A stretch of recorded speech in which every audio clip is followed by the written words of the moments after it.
नमस्कार दोस्तों, जग्गू रंगीला की अगली कड़ी के साथ आगे बढ़ते हैं। सुनैना अच्छे संस्कारों वाली बहुत ही सुंदर लड़की थी। यौवन की आंधी झेलने वाली लड़कियां अक्सर प्यार में अंधी हो जाती हैं, पर सुनैना इनसे अलग ही थी। वो अपने मम्मी पापा को सीधे सीधे सब कुछ बताती है और ठाकुर साहब को भी ये बात पसंद आती है।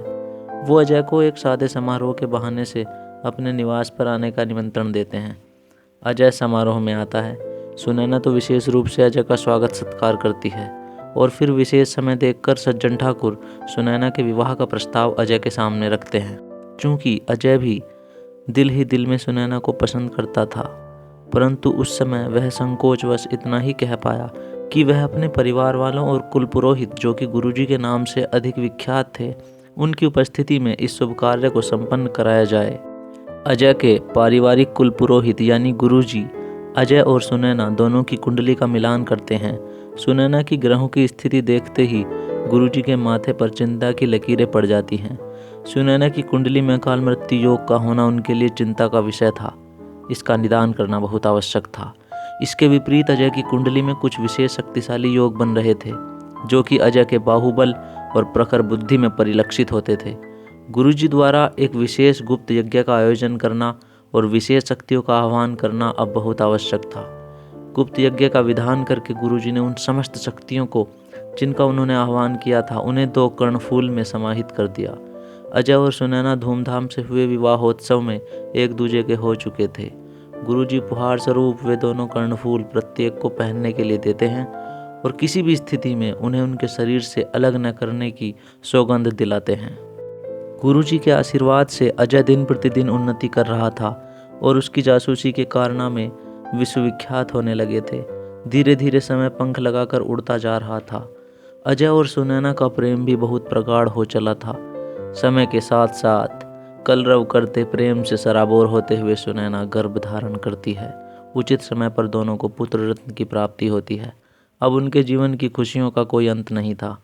कब 3 वर्ष व्यतीत हो गए पता ही नहीं चला। पुत्र का नाम दीपक होता है।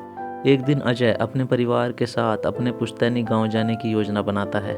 सभी लोग खुशी खुशी तैयार होकर चल देते हैं। यहाँ पर एक बात अजय भूल जाता है। जब गुरुजी ने उन्हें सुरक्षा कवच कर्णफूल प्रदान किए थे, तो उन्होंने कहा था कि जब भी कभी एक साथ सभी सदस्य घर से बाहर जाएं, तो उससे पहले एक बार उनसे अवश्य मिलकर जाएं, और अजय यह बात भूल गया था। अब उनकी कार एक जंगल के रास्ते से गुजर रही होती है। तभी एकाएक झटके के साथ कार रुक जाती है। ड्राइवर और गाड़ी में बैठे लोग जब तक कुछ समझ पाते, तब तक कार हवा में लगभग 5 फीट ऊपर उठ चुकी थी और उसकी ऊंचाई बढ़ती ही जा रही थी। अजय भी कुछ समझ नहीं पा रहा था। कार लगातार हवा में हिचकोले खाने लगी थी। कोई अदृश्य शक्ति यह सब कर रही थी, परंतु अजय और सुनैना के कार में होने से वो उनका कुछ बिगाड़ नहीं पा रही थी। उसका प्रभाव कार तक ही सीमित था।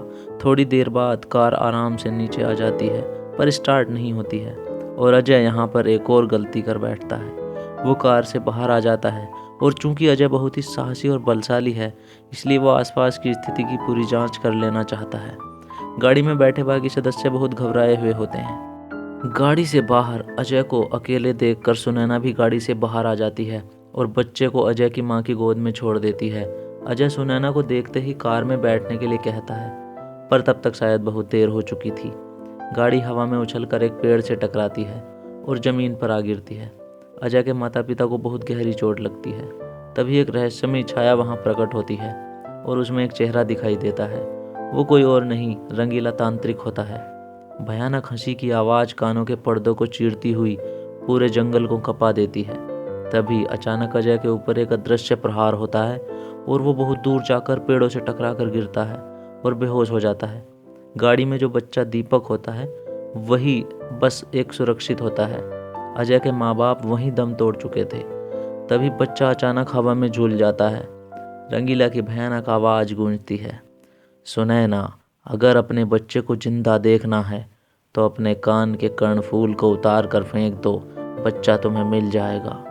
सुनैना की स्थिति काटो तो खून नहीं वाली हो जाती है, पर वो कुछ सोचकर अपने कर्णफूल को उतारती है और रंगीला से अपने बच्चे को नीचे उतारने के लिए कहती है। रंगीला उसकी बात मान लेता है। बच्चा सुरक्षित जमीन पर आ जाता है। अब बच्चा सुनैना से थोड़ी दूर ही होता है और वो भागकर कर्णफूल को उसके हाथ में देना चाहती है। तभी रंगीला की क्रोध भरी आवाज़ उसे वहीं रोक देती है। मूर्ख लड़की, लगता है अपने बच्चे को मरा हुआ देखना चाहती है। सुनैना डर जाती है और कर्णफूल को एक और झाड़ियों में फेंक देती है। और जब तक सुनैना अपने बच्चे को देख पाती, वो हवा में उछलकर एक और गिरती है। वो दर्द के मारे चीख रही थी। तभी एक बड़ा पेड़ उसके ऊपर आकर गिरता है और सुनैना उसके नीचे दब जाती है। उसके प्राण पखेरु उड़ चुके होते हैं। उधर अजय को होश आता है और वो तेजी से दौड़ता हुआ अपने बच्चे की ओर लपकता है और उसे अपनी गोद में उठा लेता है। अब केवल अजय और उसका बच्चा दीपक ही सुरक्षित रहते हैं, क्योंकि कर्णफूल के कारण रंगीला उनका कुछ नहीं बिगाड़ सकता। पर वो अजय को प्रताड़ित करने के लिए सुनैना की लाश को बहुत दूर कहीं जंगलों में फेंक देता है। और अजय पर अब दुखों का पहाड़ टूट चुका था।